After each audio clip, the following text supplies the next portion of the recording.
नमस्कार, आप देख रहे हैं बीबीसी राजस्थान और मैं हूं आपके साथ हेमंत पाठक राही। स्वागत है आपका हमारे स्पेशल मिड डे बुलेटिन में। यहां मिलेगी आपको दोपहर तक की प्रदेश की हर बड़ी खबर। मिड डे बुलेटिन में अब तक की बड़ी खबरों पर एक नजर डालते हैं। क्या है आज खास? उदय सागर की झील का किया निरीक्षण, बाढ़ प्रभावित क्षेत्रों का लिया जायजा।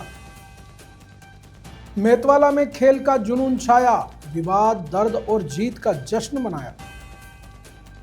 चंदू का गढ़ा में धूमधाम से निकला रथोत्सव, पर्युषण पर्व के समापन पर सकल जैन समाज ने किया आयोजन। उदयपुर में पुलिया पार करते समय फंसी जीप, सिविल डिफेंस ने बचाई 2 युवकों की जान। आदि कर्मयोगी अभियान से 1030 गांवों का होगा विकास, जनजाति समुदाय के लिए की गई योजना। प्रतापगढ़ में 51 माटीकला कारीगरों को मिला निःशुल्क इलेक्ट्रिक चाक और मशीन, राजस्थान सरकार की माटीकला बोर्ड द्वारा की गई योजना। पक्षपातपूर्ण रवैये को लेकर कांग्रेस ने एसपी को दिया ज्ञापन, भीलवाड़ा में कांग्रेस ने आंदोलन की दी चेतावनी। कुशलगढ़ में दिगंबर जैन समाज ने मनाया 10 लक्षण महापर्व, 10 उपवासकर्ताओं का हुआ सम्मान। डूंगरपुर के गेंजी गांव में निकला भगवान का रथ, जैन समाज के लोग उमड़े आयोजन में। ये थी आज की बड़ी खबरें। अब खबरों को देखते हैं विस्तार से। उदयपुर में भारी बारिश के बाद उदय सागर झील का जल स्तर बढ़ गया है, जिसका जायजा लेने के लिए आज जिला कलेक्टर नमित मेहता ने क्षेत्र का दौरा किया। उन्होंने सबसे पहले उदय सागर झील पहुंचकर अधिकारियों से इसकी भराव क्षमता के बारे में जानकारी ली। इसके बाद कलेक्टर मेहता झील के आसपास के कैचमेंट एरिया में आने वाले गांवों में भी गए और स्थानीय लोगों से मौजूदा स्थिति के बारे में बातचीत की। उन्होंने बताया कि कैचमेंट एरिया के कुछ खेतों में पानी भर गया है, लेकिन बाकी स्थिति पूरी तरह से नियंत्रण में है। कलेक्टर मेहता ने आगे कहा कि जिन किसानों के खेतों में पानी भरा है, उनकी रिपोर्ट तैयार करवाई जा रही है। रिपोर्ट के आधार पर मुआवजे की प्रक्रिया शुरू की जाएगी। देखिए, जो सैटरडे को तेज बारिश हुई थी, उसके बाद उदयपुर में भी उदय सागर में काफ़ी पानी आया था और 2-1 फीट जो उसका स्तर है उससे ज़्यादा पानी था। तो जो हमारे उदय सागर के कैचमेंट की जो पंचायत और गांव है, उनका एक मुआयना टीम के साथ किया गया, जिसमें एसडीएम साहब भी थे, SCWRD और सारे हमारे तहसीलदार जी और सभी लोग थे। तो एक बार वहाँ के ग्रामीणों से भी बात करी गई, तो ओवरऑल स्थितियाँ बिल्कुल ठीक है। कुछ क्षेत्र में पानी भराव, जहाँ अगर खेतों में, घरों में तो पानी का ही नहीं, कुछ खेतों में ऐसा जो प्रिलिमिनरी सर्वे है उससे ये है कि कैचमेंट वाला जो क्षेत्र है उसमें 60-70 बीघा ज़मीन के अंदर पानी है, तो उसका रिपोर्ट कराई जा रही है और जो भी मुआवजा नियम अनुसार है उनको कराया जाएगा। अदरवाइज स्थिति बिल्कुल कंट्रोल में है, उसका ही पूरा जायजा लिया। बांसवाड़ा जिले के मेतवाला गांव में चल रही बास्केटबॉल और हैंडबॉल टूर्नामेंट में खेल का असली जुनून देखने को मिला। जहां खिलाड़ियों और दर्शकों ने जीत का जश्न मनाया, तो वहीं मैदान पर विवाद और चोट के दर्द की तस्वीरें भी सामने आई। रविवार को हुई 69वीं जिला स्तरीय बास्केटबॉल प्रतियोगिता में पीएम श्री विद्यालय लोहारिया और लसाड़ा सीनियर स्कूल के बीच एक रोचक मुकाबला हुआ। दोनों टीमों के प्रशंसक बड़ी संख्या में मौजूद थे, जिससे माहौल काफी गर्म था। मैच के दौरान खिलाड़ियों में 3 बार विवाद हुआ, लेकिन किसी तरह मामला शांत कराया गया। मैच के अंतिम 2 मिनट में लोहारिया की टीम 1 पॉइंट से आगे थी, लेकिन लसाड़ा ने आखिरी क्षणों में 2 पॉइंट लेकर मैच जीत लिया। जीत के बाद दोनों टीमों के प्रशंसक आमने सामने आ गए, जिससे विवाद की स्थिति पैदा हो गई। इस दौरान गांव के ग्रामीणों, जिसमें नवनीत दवे, पीयूष सोलंकी और खुशवंत आर्य शामिल थे, ने तुरंत हस्तक्षेप कर मामले को शांत कराया। सोमवार को हुए हैंडबॉल मैच के दौरान भी विवाद हुआ। उम्मेदगढ़ी बागीदोरा सरेड़ी भिलान के बीच मैच के दौरान उम्मेदगढ़ी टीम के किसी दर्शक ने लड़कियों के साथ अभद्रता की, जिसका सरेड़ी भिलान टीम के नीलेश गरासिया ने कड़ा विरोध किया। एक बार फिर ग्रामीणों ने बीच बचाव कर मामले को हाथापाई तक पहुंचने से रोका। ग्रामीणों ने सभी से आपसी भाईचारे से खेलने की अपील की।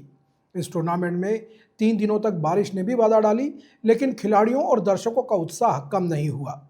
सोमवार को मौसम साफ रहने के कारण हैंडबॉल के सभी मैच संपन्न हुए। लोहारिया की छात्रा चारवी को चोट लगने के बावजूद उसने अपनी टीम के लिए खेलना जारी रखा। हालांकि मेतवाला ने यह मैच जीत लिया, जिसके बाद दर्शकों ने जीत का जमकर जश्न मनाया। पालोदा राजकीय उच्च माध्यमिक विद्यालय की अंडर 17 और अंडर 19 टीमों की बेहतरीन प्रदर्शन किया, जिससे अंडर 17 की टीम फाइनल में पहुंच चुकी है। इस पूरे आयोजन के दौरान जहां पुलिस को बुलाना पड़ा तो वहीं केवल कांस्टेबल की सुरक्षा के बीच मैच हो पाए।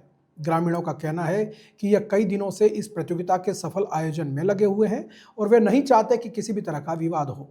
टूर्नामेंट के दौरान 3 दिनों तक बारिश हुई, लेकिन खिलाड़ियों और दर्शकों का जोश बरकरार रहा। पर्युषण महापर्व के समापन पर बांसवाड़ा जिले के चंदूजी का गड़ा गांव में सकल जैन समाज द्वारा 2 दिवसीय रथोत्सव का भव्य आयोजन किया गया। यह कार्यक्रम पूज्य राष्ट्र संत आचार्य सुनील सागर महाराज के शिष्य क्षुल्लक सुमित्र सागर महाराज और क्षुल्लक सुप्रकाश सागर महाराज के पावन सानिध्य में संपन्न हुआ। इस अवसर पर जैन समाज के लोगों ने पूरे उत्साह और भक्ति के साथ धार्मिक कार्यक्रमों में हिस्सा लिया। भगवान नेमिनाथ स्वामी, भगवान शांतिनाथ स्वामी के भव्य समवसरण को चांदी और लकड़ी के रथ में सजाकर जुलूस निकाला गया। श्रद्धालु नाचते गाते हुए आगे बढ़ रहे थे, जिससे पूरा माहौल भक्तिमय हो गया। रथोत्सव के दौरान श्रीपाल समाधिया परिवार ने भगवान नेमिनाथ स्वामी की और नरेंद्र शाह परिवार ने भगवान शांतिनाथ स्वामी की महाआरती महाशांति धारा की। कार्यक्रम में तलवाड़ा, बांसवाड़ा, साबला, घाटोल और गंडोड़ा से भी बड़ी संख्या में समाजजन शामिल हुए। क्षुल्लक सुमित्र सागर महाराज ने सभी से धार्मिक आयोजनों में बढ़ चढ़कर हिस्सा लेने और सबके प्रति दया व करुणा का भाव रखने का आह्वान किया। इस अवसर पर नेमिनाथ स्वामी के समवसरण से आम्रफल का लाभ धनपाल समाधिया परिवार ने लिया। आरती मनीषा परिवार, चंद्रकांत टाली परिवार और जितेंद्र पचोरी परिवार ने उतारी। रविवार रात को भजन संध्या में देर रात तक गरबा और भक्ति नृत्य पर भगवान की आराधना की गई। सोमवार को धूमधाम से इस रथोत्सव का भंडारा किया गया। उदयपुर जिले में लगातार हो रही तेज बारिश के कारण नदियों और नाले उफान पर हैं, जिसके चलते प्रशासन लोगों से बहाव क्षेत्र से दूर रहने की अपील कर रहा है। इसके बावजूद कुछ लोग जोखिम लेने से बाज नहीं आ रहे हैं। ऐसा ही एक मामला गत रात सामने आया, जब डबोक थाना क्षेत्र में ओडी नांदवेल पुलिया पर पानी का तेज बहाव होने के बावजूद 2 युवक अपनी जीप से पुलिया पार करने की कोशिश कर रहे थे। बीच रास्ते में उनकी जीप फंस गई। इसकी सूचना तुरंत पुलिस कंट्रोल रूम को दी गई, जिन्होंने सिविल डिफेंस टीम को मौके पर भेजा। टीम ने हाइड्रोलिक क्रेन की मदद से जीप को खींचकर बहाव क्षेत्र से सुरक्षित बाहर निकाल लिया। समय पर मदद मिलने से दोनों युवकों की जान बच गई। उनकी पहचान विक्रम सिंह और काना सिंह के रूप में हुई है। फिलहाल पुलिस ने और प्रशासन ने सभी को पानी के बहाव क्षेत्र में नहीं जाने के सख्त निर्देश दिए हैं। जनजातीय समुदाय के सशक्तिकरण और समावेशी विकास के उद्देश्य से जनजाति कार्य मंत्रालय द्वारा शुरू किए गए आदि कर्मयोगी अभियान की 1 दिवसीय कार्यशाला का आयोजन बांसवाड़ा के टीएडी भवन में किया गया। जिला कलेक्टर डॉक्टर इंद्रजीत यादव की अध्यक्षता में हुई इस कार्यशाला में अभियान की रूपरेखा पर विस्तार से चर्चा की गई। एसईओ कैलाश बसेर ने बताया कि इस राष्ट्रीय पहल का लक्ष्य 20 लाख से अधिक ऐसे युवाओं को एक कैडर तैयार करना है, जो शिक्षा, स्वास्थ्य, आजीविका और पारंपरिक संस्कृति के संरक्षण में सुधार लाने में मदद करेंगे। जिला कलेक्टर डॉक्टर इंद्रजीत यादव ने बताया, बांसवाड़ा जिले के 1030 गांवों को इस अभियान में प्राथमिकता दी जाएगी। इसके लिए प्रत्येक गांव में 20 युवाओं का चयन कर उन्हें इस प्रक्रिया में भागीदार बनाया जाएगा। ये युवा शिक्षा, समाज और राजस्व गांवों की समस्याओं को उजागर करेंगे। अभियान के तहत 17 विभाग मिलकर काम करेंगे, जो गांव में पानी, सड़क, स्वास्थ्य, शिक्षा, आयुष्मान कार्ड, गैस कनेक्शन और खेल सुविधाओं सहित सभी मूलभूत सेवाएं उपलब्ध कराएंगे। इस पहल का मुख्य उद्देश्य स्थानीय नेतृत्व का विकास करना और जनजातीय समुदाय व सरकारी संस्थाओं के बीच बेहतर तालमेल स्थापित करना है। अभियान के माध्यम से एक बहुस्तरीय प्रशिक्षण संरचना विकसित की जाएगी, जिसमें डिजिटल प्लेटफॉर्म का भी उपयोग होगा। पहले राज्य मास्टर प्रशिक्षकों को प्रशिक्षित किया जाएगा, जो आगे चलकर ग्राम स्तर पर 20 आदि कर्मयोगी तैयार करेंगे। इस पहल से आदिवासी समुदायों में एक मजबूत और सशक्त नेतृत्व का निर्माण होगा, जिससे वे खुद विकास की प्रक्रिया में सक्रिय भूमिका निभा सकेंगे। कलेक्टर ने अधिकारियों को गांवों की समस्याओं का रिपोर्ट कार्ड बनाकर उच्च अधिकारियों को भेजने के निर्देश दिए हैं। इस अभियान से जनजाति क्षेत्र के बच्चों की शिक्षा और किसानों की समस्याओं का भी समाधान प्राथमिकता से किया जाएगा। सरकार की मिनिस्ट्री ऑफ ट्राइबल अफेयर्स की तरफ से आदि कर्मयोगी अभियान चलाया जा रहा है, तो उसी के संदर्भ में आज हमारे जो जिला स्तर के अधिकारी हैं उन सब का ब्रीफिंग सेशन रखा गया था कि अभियान की रूपरेखा कैसे रहेगी, अभियान का उद्देश्य क्या है और किस तरीके से इसको धरातल पर संचालित किया जाना है, ताकि हमारा जो धरती आबा ग्राम उत्कर्ष अभियान है उसको और बेहतर तरीके से हम हमारे इस आदिवासी अंचल में संचालित कर सकें और विकास के जितने भी गैप हैं डेवलपमेंट संबंधी उनको चिन्हित करके पहली प्राथमिकता उनको पूर्ण करने में दी जाए। सर कितने गांवों का बांसवाड़ा जिले में चुनाव? अभी स्टेज में 1030 गांव जहां पे 50% से ज़्यादा ट्राइबल पॉपुलेशन है उनको चिन्हित। प्रतापगढ़ में राजस्थान सरकार के माटी कला बोर्ड द्वारा आयोजित एक समारोह में 51 माटी कला कारीगरों को निःशुल्क इलेक्ट्रिक चाक और मिट्टी गूंथने की मशीन वितरित की गई। यह कार्यक्रम आत्मनिर्भर भारत अभियान को बढ़ावा देने और पारंपरिक हस्तकला को आधुनिक तकनीक से जोड़ने के उद्देश्य से आयोजित किया गया था। अरनोद रोड स्थित अंबेडकर भवन में आयोजित इस समारोह के मुख्य अतिथि नगर परिषद सभापति राम कन्या प्रहलाद गुर्जर थे। कार्यक्रम की अध्यक्षता प्रजापत समाज के जिला अध्यक्ष हीरालाल प्रजापत ने की और विशिष्ट अतिथि के रूप में जयपुर से आए राजस्थान सरकार के प्रतिनिधि रोहित चौधरी उपस्थित थे। इस अवसर पर सभापति और मास्टर ट्रेनर राम कुमार प्रजापत व जगदीश प्रजापत ने कारीगरों को संबोधित किया। उन्होंने सभी से मिट्टी के बर्तनों का निर्माण कर आत्मनिर्भर बनने का आह्वान किया। कार्यक्रम में प्रजापत समाज के कई वरिष्ठ युवा और पदाधिकारियों ने अपने विचार व्यक्त किए। मैं गांव जलोदा जागीर से आई हूँ। मेरा नाम सपना है और हमने सरकार से मांग की थी, तो हमारी आज मांग पूरी हो रही है। हमें इलेक्ट्रॉनिक चाक और मिट्टी गूंथने की मशीन दी जा रही है, जिससे हम घर पर ये मिट्टी बनाने के सामान बनाएंगे। क्या फायदा है? हमारे फायदे ये है कि हम ये सब बनाएंगे तो यहाँ बाजार में बेचने के लिए, जो हमारे घर के लिए ठीक रहेगा। राजस्थान सरकार के बजट घोषणा के अनुसार 25-26 में हम कुम्हार समाज ओबीसी से आते हैं और बहुत गरीब समाज हैं। सरकार ने हमारी सुनी है और हमारे पूरे घर वालों को और हम सबको पारिवारिक रिलीफ दी है और हम चाक घुमा घुमा के हमारे जो शारीरिक नुकसान होता है उससे हमें काफी रिलीफ मिली है। हमारे घर वालों को रिलीफ मिली है। ये मशीन गूंथने, जो मिट्टी गूंथने की मशीन है, इससे हमें काफी रिलीफ मिलेगी। सरकार को हम बार बार धन्यवाद देना चाहेंगे और भजन लाल जी सरकार को और राजस्थान सरकार की ओर से माटी कला के बैनर तले 10 दिवसीय प्रशिक्षण के बाद आज इनको सबको माटी कला के तहत जो चाक और मशीन वितरण की जा रही है,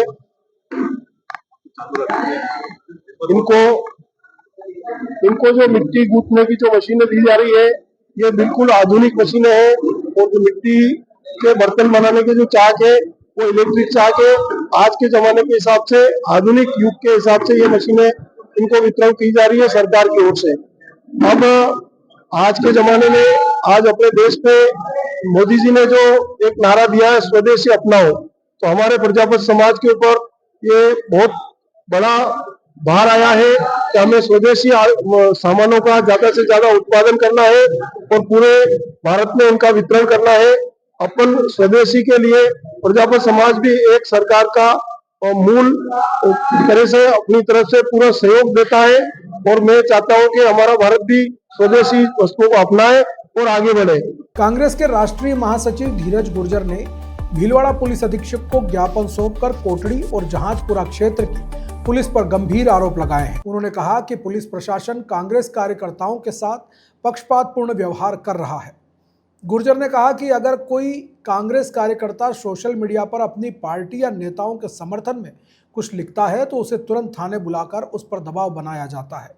वहीं भारतीय जनता पार्टी के जुड़े लोग जब आपत्तिजनक पोस्ट या टिप्पणियां करते हैं तो उन पर कोई कार्रवाई नहीं होती और न ही उनसे पूछताछ की जाती है। धीरज गुर्जर ने इसे लोकतंत्र और अभिव्यक्ति की स्वतंत्रता का सीधा हमला बताया। उन्होंने पुलिस अधीक्षक को चेतावनी देते हुए कहा कि अगर कांग्रेस कार्यकर्ताओं का उत्पीड़न जारी रहा तो पार्टी जिला स्तर पर बड़ा आंदोलन करेगी। उन्होंने यह भी स्पष्ट किया कि इस पूरे मामले में एसपी को अवगत करा दिया है और उनसे निष्पक्ष जांच और न्याय संगत कार्रवाई की मांग की गई है। उन्होंने कहा कि कांग्रेस कार्यकर्ता डरने वाले नहीं हैं। अगर प्रशासन ने समय रहते इस पक्षपातपूर्ण रवैये को नहीं रोका तो कांग्रेस सड़क से लेकर सदन तक अपनी आवाज उठाएगी। जाजपुर कोटरी क्षेत्र के अंदर एक तरफ तो लगातार अपराध बढ़ते जा रहे हैं और दूसरी तरफ जो हमारे थानों के अंदर पुलिस लगी हुई है वो कांग्रेस के कार्यकर्ताओं को छोटे छोटे मुद्दे पर आम जन को और कार्यकर्ताओं को परेशान कर रही है। कोई सोशल मीडिया पे पोस्ट डाल देता है तो वहाँ पर एसएचओ उनको बुला के थाने के अंदर दबाव डालते हैं कि तुमने ये पोस्ट क्यों डाली, कांग्रेस के पक्ष में क्यों लिख रहे हो, बीजेपी के पक्ष में क्यों नहीं लिख रहे हो।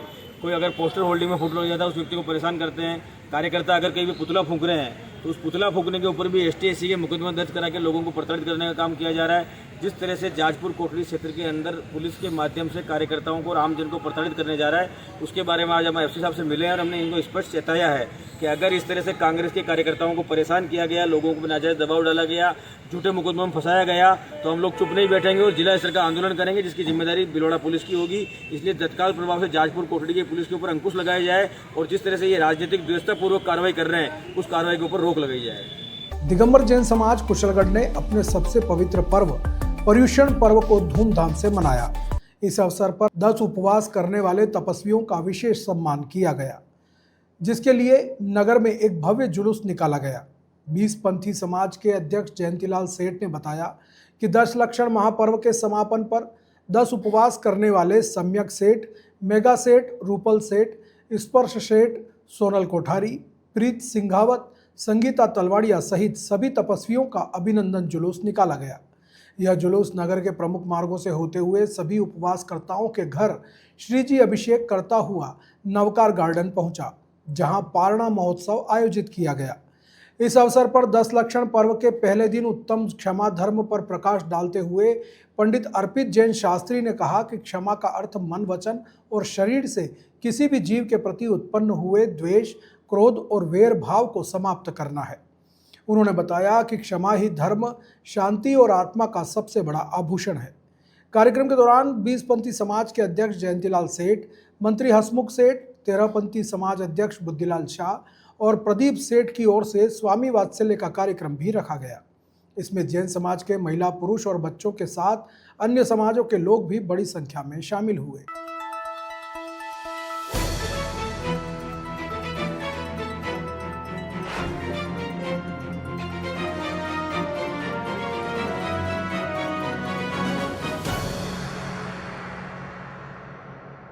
डूंगरपुर जिले के निकट गेंजी गांव में दिगंबर जैन समाज द्वारा पर्युषण पर्व के समापन पर रथ यात्रा निकाली गई। इससे पूर्व दिगंबर वासु पूज्य जैन मंदिर में गरबा की धूम रही। सुबह श्री जी का अभिषेक हुआ, जिसका लाभ समाज के अध्यक्ष कुलदीप कुमार महेश जैन ने लिया।